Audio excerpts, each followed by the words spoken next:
Good morning, everyone. Welcome to Pattern a Day. I'm David Getson here on the Living Process channel at the Arroyo Outdoor Lot. So today we have another excellent pattern about how to pragmatically solve with practical theory issues of urban design and architecture. This is number 9. Number 9, scattered work. So we hear some scattered work going on over there. That's the French bistros area, getting some things taken care of in the early morning. It's a wonderful, wonderful French bistro, Bistro La Gare, very good. So scattered work. This is something that's very important, and it says the artificial separation of houses and work creates intolerable rifts in people's lives.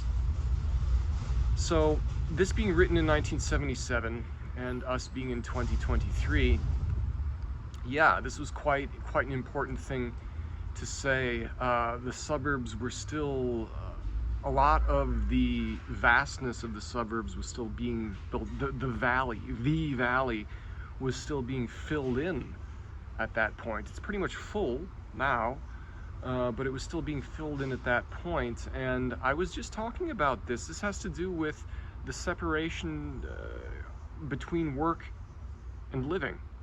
The separation in the sense that you have to commute, usually in a car, from where you live to where you work.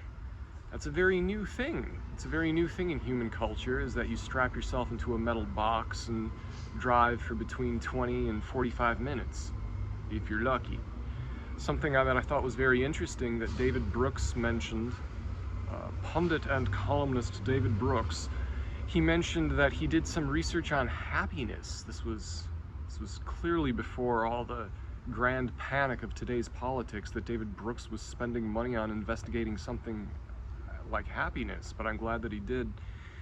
And they found correlates. Apparently, David Brooks's team can quantify happiness, or at least quantify what people say. And they found that the correlate to people being unhappy was a car commute.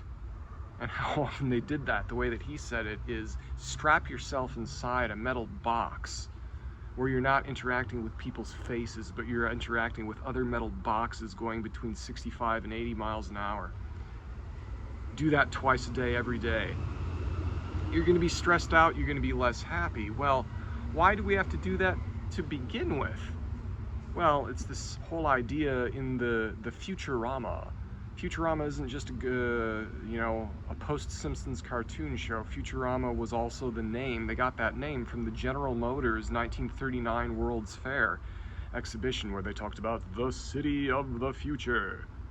It's like a diorama, but of the future, Futurama.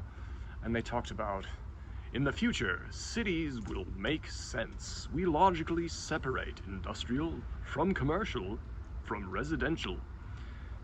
This is what people thought, what people that General Motors hired to imagine the city of the future, that's what they thought. Of course, other people in the 30s had very different ideas. Not everyone was thinking like that, but that's what caught on, especially after the Second World War. They decided to fund the Interstate Highway Program, and they decided to heavily tax the passenger railroads, because they were established companies. Come on, it's the railroads, let's tax them heavily. That ended up being a whole boat of trouble. But let's find out we know what the problems are. Most of us have lived in the problems, but what do they say for a solution?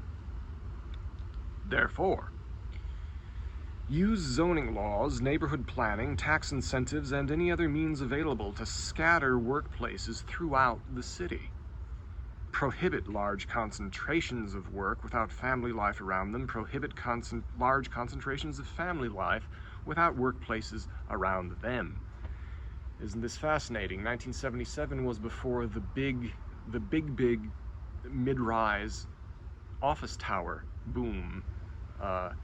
If that had been done just slightly differently, if they had followed this, if they had followed this pattern, some places they did, and those places that followed this pattern or had followed this pattern before this was written are actually very well positioned in this post-COVID world where these big tall office buildings no longer make any economic sense.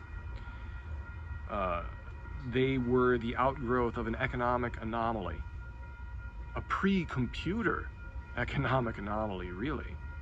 The idea that you'd have the Mad Men world where people drive to work, you have a bunch of secretaries and assistants, and you have the managers in their offices, and you got paper all over the place.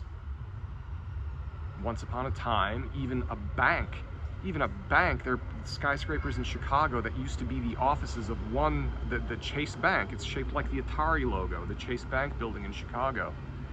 It's, that was the offices of Chase in Chicago because they needed that many people. The computers slowly hollowed it out. The remote work made it possible. COVID made people want to make the change in habits.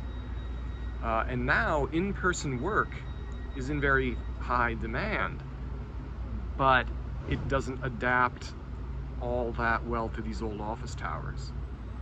So that's important, that's prescient, that's useful with this. I think a lot of the communities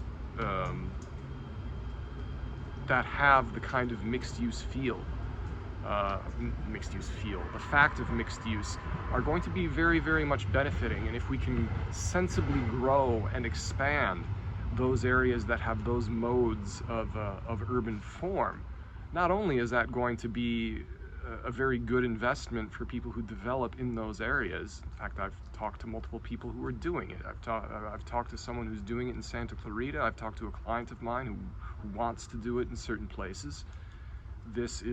Now is the time. Also, there's been all this nervousness about 15-minute cities because the people among the press who make money from fear clicks and rage clicks are going, 15-minute cities.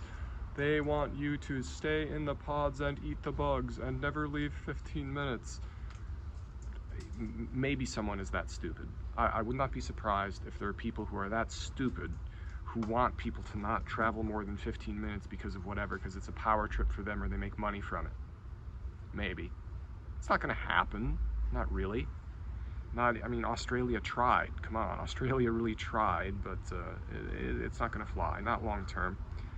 So what they mean by the 15-minute city is something that's pleasant enough that your basic needs are close enough that you don't have to drive for longer. You don't have to drive 30 minutes to the Walmart. That you have local businesses that are close by, ideally that you could walk to. It seems nice to me. So in the pattern further on, of course, these patterns always have lots of fantastic detail. There's very good sociological research that Chris and his team, Sarah Ishikawa and Dan Solomon and all those people that they cited. They did a lot of research in this when they were at UC Berkeley writing this. Every home is within 20-30 minutes of many hundreds of workplaces. Many workplaces are within walking distance of children and families. Workers can go home casually for lunch, run errands, work half-time, spend half the day at home. Doesn't this sound a little bit predictive of not only where we are now, but of what people really want now, where we can and should be going in the future? So that's a bit on this note of the train arriving, bit of an optimistic white pill moment, so to speak. So have a good Friday and an excellent weekend, and we will see you with pattern number 10, Magic of the City, next time on Living Process. Thank you for listening.